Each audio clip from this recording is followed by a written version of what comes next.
Hello বন্ধুরা, আজকে আপনাদের জন্য ফেসবুকে দারুণ একটা টিপস নিয়ে এসেছি, যা খুবই গুরুত্বপূর্ণ।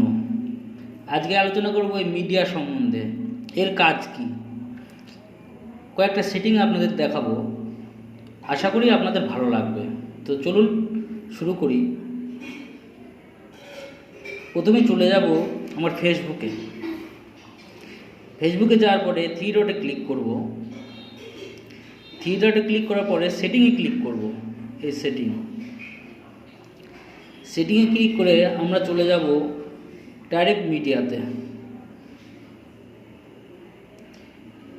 অপশানে। এই যে বন্ধুরা, এই যে ভিডিও কোয়ালিটি প্রথমে আছে, তা এটা আপনারা যদি এই যে ডাটা সেভারে এটাকে ঠিক করেন, ডাটা সেভারে ক্লিক করলে কিন্তু আপনাদের ভিডিওটা একটু আফসা আসবে যখন ভিডিও পোস্ট করবেন। আর এই প্রথমটাতে ক্লিক করলে এটাতে একদম মানে একটু এইচডি কোয়ালিটিতে আসবে, দেখার মতো, অসুবিধা নেই।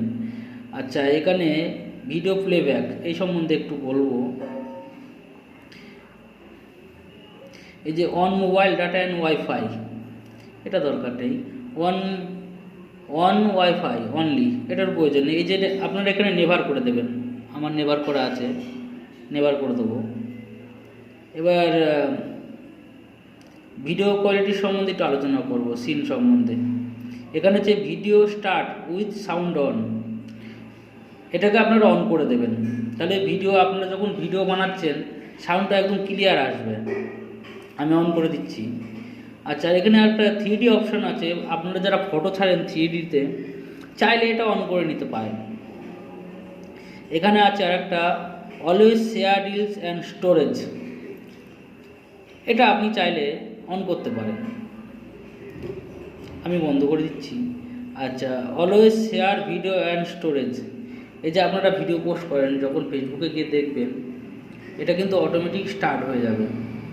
এটা আপনি চাইলে বন্ধ করে দিতে পারেন, আপনাদের কমেন্টের সুবিধা হবে এটা বন্ধ করে দিলে। আমি বন্ধ করে দেবো।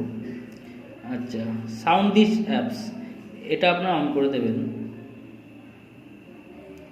আর এখানে যে অটোমেটিক ক্লোজ ক্যাপশন, এটা আপনারা অন করে দেবেন। ভিডিওটা যদি ভালো লাগে অবশ্যই একটি লাইক করবেন, আর সাথে কমেন্ট করে আমাকে জানাবেন। ওকে, ধন্যবাদ।